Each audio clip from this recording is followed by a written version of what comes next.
Ça faisait un petit moment que j'avais pas fait de critique de film.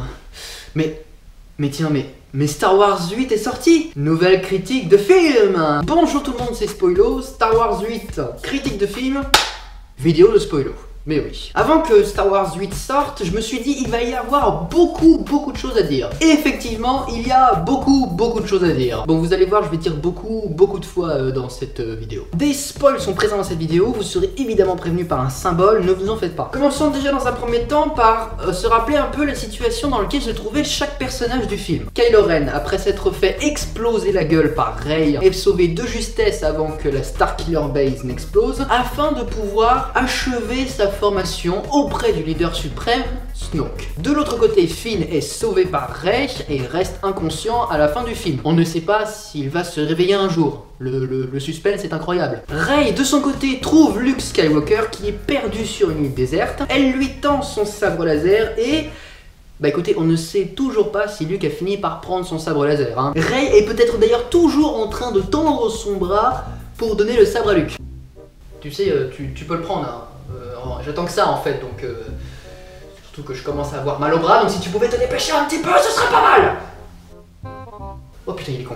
Et ensuite, eh bien, qu'est-ce qui se passe? Dans ce 8e épisode, la résistance est traquée par le Premier Ordre. En effet, après la destruction de la Starkiller Base dans le 7e épisode, la base de la résistance est repérée et détruite. Les rebelles arrivent juste à évacuer la base in extremis et tentent de s'enfuir. Ils sont malgré tout toujours poursuivis par le Premier Ordre qui possède un tracker hyperespace, ce qui empêche toute possibilité de fuite pour la résistance. Ces derniers tentent alors l'impossible, neutraliser le tracker hyperespace qui se trouve dans le vaisseau du leader suprême, Snoke. Voilà à peu près l'histoire de l'épisode 8. Le film tient la route, mais il est beaucoup trop long. Il dure 2h33 et la majeure partie du film, c'est la fuite de la résistance. Vous savez, vous n'êtes pas obligé de faire des films qui durent 3 heures. Hein. 1h45, ça va, max 2 heures. Mais vous n'êtes pas obligé d'en rajouter, c'est pas la peine. Bon, parlons peu, parlons bien, parlons scénario. Ça ne veut absolument rien dire. Bon, l'histoire n'est effectivement pas incroyable et il y a des passages qui ne sont clairement pas utiles. Et il y a beaucoup d'incohérences. En effet, il y a un énorme problème au niveau de la gestion du temps. Nous avons Rey qui est avec Luke sur l'île et on a l'impression que ça dure plusieurs jours. Et en parallèle, nous avons la résistance qui se fait exterminer et ça, on a l'impression que ça dure 24 heures. Et au final, on n'avance pas tellement. On commence avec la résistance qui fuit le Premier Ordre et à la fin, on est toujours au même point. Mais bon, selon moi, l'histoire est mieux gérée que dans l'épisode 7 qui était vraiment décevant car total copier-coller avec l'épisode 4. Dans cet épisode 8, il y a juste une chose qui m'a rappelé un autre épisode de la saga. En effet, il y a un moment dans l'histoire où Rey rencontre le leader suprême Snoke. Et la façon dont c'est mis en scène m'a fait énormément penser à la scène où Luke rencontre l'empereur dans le Retour du Jedi. Avec la résistance qui se fait défoncer à côté et Luke qui est spectateur de ce massacre. Là, c'est la même chose. Rey regarde par le hublot du vaisseau et voit la résistance qui se fait totalement exterminer. Elle tente aussi de récupérer son sabre laser qui est déposé juste à côté du leader suprême Snoke. Ils ont toujours pas compris qu'il fallait le garder dans la main, sinon elle pouvait le récupérer. Hein. Et encore plus fort, comme Dark Vador qui voit Luke se faire électrocuter par l'empereur,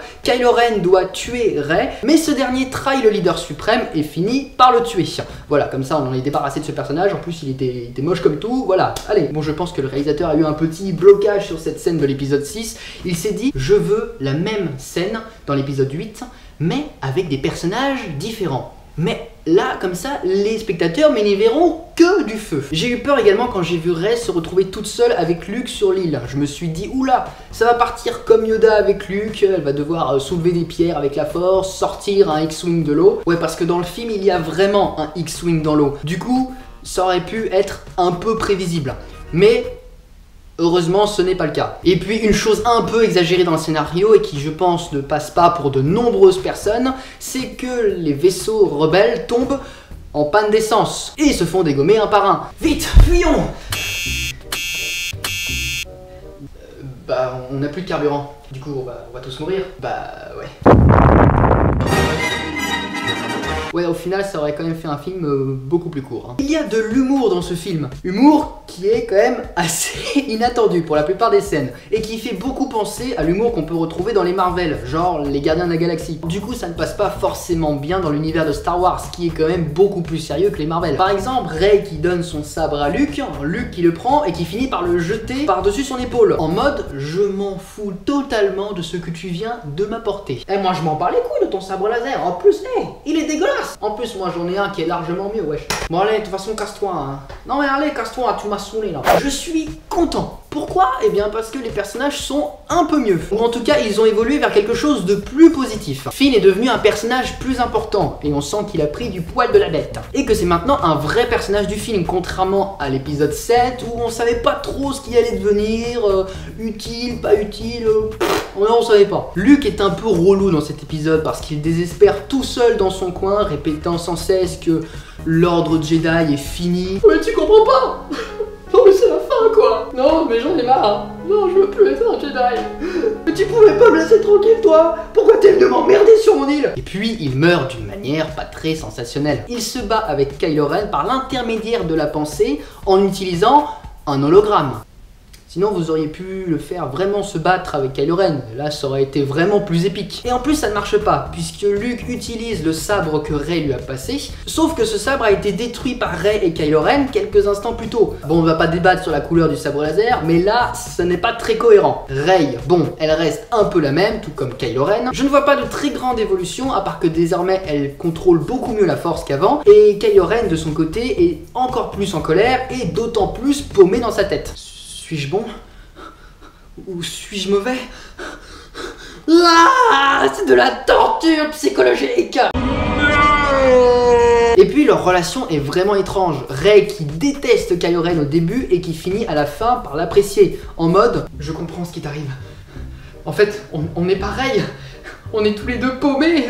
C'est la merde dans notre tête. Ouais, ça pouvait assez bien marcher dans l'histoire, mais là, c'est très mal géré. Poe Dameron est un capitaine incroyable de la résistance, mais il fout la merde tout le long du film. Il se rebelle contre son propre camp, il contredit tout le monde, et il faut avouer que la plupart de ses plans sont complètement foireux. En fait, c'est un personnage qui amène de l'action, mais pour rien, voilà, pour rien. On comprend pas. Leia, absolument incroyable comme personnage, jouée par Carrie Fisher qui nous a hélas quitté fin 2016. Et une part importante du film a été faite autour de ce personnage pour évidemment rendre hommage à l'actrice qui l'interprète. Bon, après la scène où son corps est propulsé dans l'espace, elle finit congelée, mais grâce à la force, elle parvient à rejoindre le vaisseau et donc du coup à survivre. La séquence est certes très belle, mais où soit elle survit d'une autre manière, soit elle meurt, mais d'une façon un peu plus épique, un peu plus légendaire quoi. La fin de l'histoire vous rend toujours sur peut-être un autre épisode. Bah oui, c'est le côté commercial du cinéma, bah ça oui, on n'y peut rien. Hein. On retrouve un petit garçon qu'on avait croisé durant le film, et il attrape un balai avec ce qui semblerait de la force. Du coup, il y a peut-être une nouvelle génération de Jedi qui va arriver après, etc. Voilà. Mais quand j'y pense, ça doit être pas mal pour faire le ménage.